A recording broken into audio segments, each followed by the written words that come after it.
ഇതാണോ bus stand? മൂന്നാറിലെത്തുന്ന വിനോദസഞ്ചാരികളുടെ ഒരു വലിയ ചോദ്യം തന്നെയാണ്. നാളുകളായിട്ട് പ്രദേശവാസികളടക്കം വലിയ ആവശ്യം ഉന്നയിക്കുന്നുണ്ട് ഇവിടെ ഒരു ബസ് സ്റ്റാൻഡ് വേണമെന്ന്. പക്ഷേ ഞാൻ നിൽക്കുന്ന ഈ പ്രദേശം ഞാൻ തന്നെ ഇപ്പോൾ വെയിൽ കൊണ്ടാണ് ഇവിടെ നിൽക്കുന്നത്. നിരവധി സഞ്ചാരികൾ എടുത്തി കഴിഞ്ഞാൽ ഈ വെയിലും മഴയത്തുമെല്ലാം തന്നെ ഇവിടെ ബസ് കാത്തുനിന്ന് മഴ നനഞ്ഞും വെയിൽ കൊണ്ടുമാണ് ബസ്സിൽ കയറുന്നത്. വലിയ വലിയ ആരോപണങ്ങളെല്ലാം ഉയർന്നിട്ടും ഒരുവിധ നടപടിയും ഇവിടെ ബസ് സ്റ്റാൻഡ് നിർമ്മിക്കാൻ ഒരുവിധ നടപടിയും ഉണ്ടായിട്ടില്ല. ഇവിടെ പ്രദേശവാസികൾ നമ്മളെപ്പോഴും ചേരുന്നുണ്ട്. ഞാൻ പൂപ്പാറ വണ്ടി ഓടിക്കുന്ന ടാക്സി ഡ്രൈവർ, മൂന്നാർ ഡെയിലി வர்ற டாக்ஸி டிரைவர். மூணார் டவுனில் நல்ல ஒரு பஸ் ஸ்டாண்டு இது வரைக்கும் இல்லை.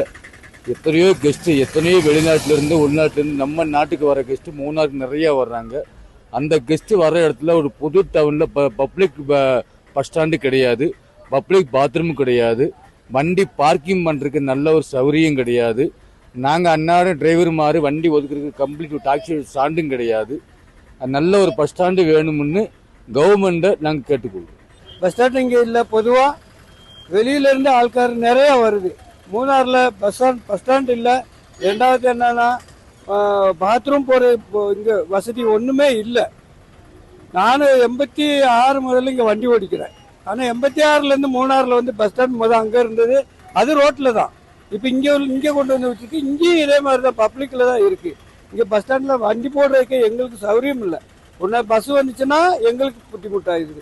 நாங்கள் நிப்பாட்டினோம்னா பஸ்ஸு ரெண்டுமே சேர்ந்து இங்கே பொதுவாக மொத்தத்திலே கெஸ்ட்டுகள் வெளியிலேருந்து ஆள் நிறைய வருது. வந்தாலுமே இந்த இடத்துக்கு வந்து பஸ் ஸ்டாண்டு ஒன்றுமே இல்லை. ரொம்ப கஷ்டமாக தெரியுது. ஒரு பாத்ரூம், ஒரு மழை வந்துச்சுன்னா அதை விட ரொம்ப கஷ்டம். மழை வந்துச்சுன்னா எல்லாம் எங்கேயாச்சும் நிற்கிறது கூட வழி இல்லை. வழி இல்லாமல் தான் நின்றுட்டு இருக்காங்க.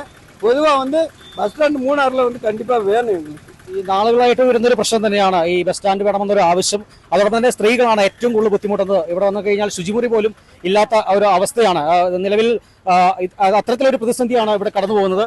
എന്ന് വെച്ചാൽ വേൾഡിൽ അറിയപ്പെടുന്ന സ്ഥലമാണ് മൂന്നാർ. ഒരു ബാത്റൂം സൗകര്യമില്ല. ടൂറിസ്റ്റിൽ വന്നു കഴിഞ്ഞാൽ ഫാമിലിയായിട്ട് വരുന്നവർക്ക് ബാത്റൂമിൽ പോകാനും വരാനും ഭയങ്കര ബുദ്ധിമുട്ടുണ്ട്. Bus stand സൗകര്യമൊന്നുമില്ല.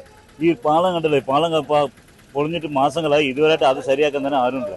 അതുകൊണ്ട് എത്രയും പെട്ടെന്ന് ബസ് സ്റ്റാൻഡും ബാത്റൂം സൗകര്യവും ശരിയായി കൊടുക്കുകയാണെങ്കിൽ അത്രയും ഉപകാരമായിരിക്കും. ഈ നിലവിലെ ഈ ബസ് സ്റ്റാൻഡിൽ സ്ത്രീകളടക്കം വരുമ്പോൾ ഈ ശുചിമുറിയൊക്കെ ചോദിച്ചിരിക്കാറുണ്ട്, ഫോറിനേഴ്സ് വരാറുണ്ട്.